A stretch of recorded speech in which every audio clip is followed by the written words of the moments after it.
haujaoa, swali la pili, are you single? Kuna wimbo aliimbaga waganga, are you single and searching? Sijui kama mmewahi kusikia. Sawa, naongea na 99% hapa ambao hawajaoa. Mimi sijaoa, bado niko mwenyewe, niko chuo nasoma. Swali langu ni hili, sio issue kuoa. Je, mimi ambaye sijaoa niko single? Maana qualification ya kuingia kwenye ndoa ni singleness. Kwa hiyo leo kuna watu wako kwenye ndoa lakini waliingia kwenye ndoa wakiwa sio single. Kwa hiyo yuko kwenye ndoa lakini nafuu asiye kuwako kwenye ndoa. Na kuna watu wameambiwa ujinga, ni ujinga kabisa. Wameambiwa hivi, eti kuoa ama kuolewa kuna update thamani yako. Ni uongo. Thamani yako haijengwi na ndoa, ila tu kwenye ndoa umeongeza majukumu. Lakini sio thamani yako inajengwa na ndoa. Kwa hiyo wadogo zangu, usitafute ndoa. Tafuta qualification zitakazo kufanya uingie kwenye ndoa.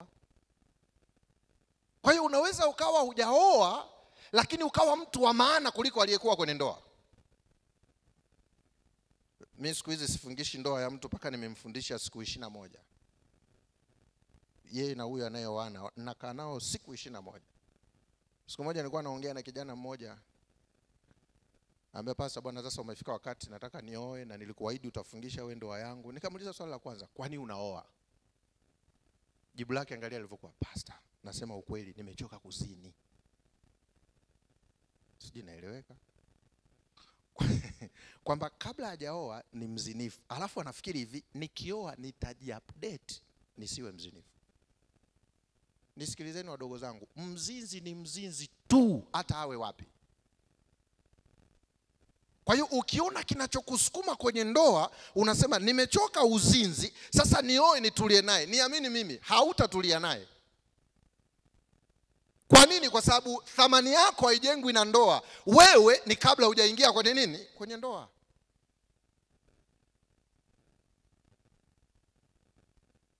Binti mmoja alimtembelea mpenzi wake, wako mbioni kwenda kuoana. Alipofika kwa boyfriend wake, boyfriend wake alikuwa chuo mwaka wa mwisho, yeye binti alimtangulia kidogo. Yeye binti alikuwa ameshamaliza na amepata ajira. Alipomtembelea akakuta huyu kijana ana nguo za kike ndani. Huyu dada akamuuliza, nampenda sana, she so smart. Nimekutana na wabinti ila huyu dada ana akili timamu. Yule dada akamuuliza, hizi nguo ni za nani? Yule mkaka akamjibu, anambia za sister alikuja. Dada kucomplicate akamkubalia, sawa, wakaendelea na story hapo. Na yule dada alikuwa smart kwa sababu hakuwahi kuimba naye kwaya, hakuwahi kumpa, ingawa jamaa alikuwa anataka kweli. Kila siku anataka, mwanangu sasa hivi tu. Yule dada hakuwahi kumpa. Siku moja akanipigia simu, akaniambia, pastor, na issue serious, naomba tuonane tuongee. Nikamwambia tunaweza kuongea kwa simu? Akaniambia pana. Nikamkaribisha ofisini kwangu pale Kimara. Akaniambia, pastor, shida yangu ni moja tu. Nilienda kwa boyfriend wangu nikakuta kuna nguo za kike. Akaniambia za dada yake. Nilipompigia simu dada yake akaniambia hata nyumba ya kaka yake hajui ilipo. Kwa mantiki hiyo zile nguo sio za nani? Za dada yake. Alafu akaniuliza mimi swali, na hili naogopaga sana wengi wakiniuliza, hivi unafikiri pastor tufanyaje kwa mtu kama huyu? Sasa mimi maswali ya hivyo sijibu. Sijibu. Kwa sababu mimi mwenzio nishaoa na watoto hawa. Na watoto wawili na mimba hii. Kwa hiyo nimeshaoa. Kwa hiyo siwezi kukuingilia wewe. Kwa hiyo nategemea wewe ndo ujibu. Sio mimi nifanyeje?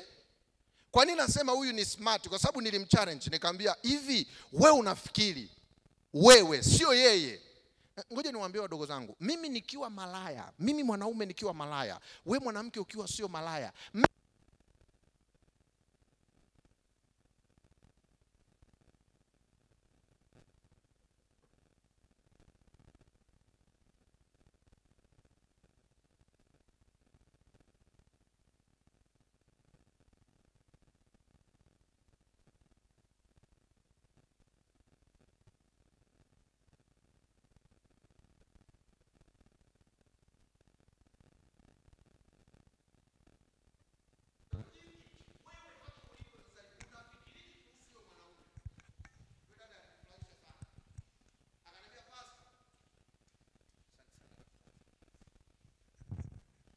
Akaniambia, pastor, mimi nafikiri anifai.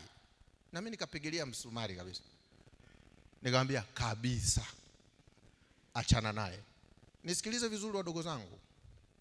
Kama huyu mwanaume ana uwezo wa kuwa na mwanamke mwingine na analala naye na ana nguo zake nyumbani, halafu wewe yani wewe anakusubiri ya kuoe, yani kama ingekuwa michezo, ana mazoezi ya ndondo kapu, anasubiri timu ngoja nibadilishe. Anaanza kufanya mitihani ya moko wakati anasubiri final exams.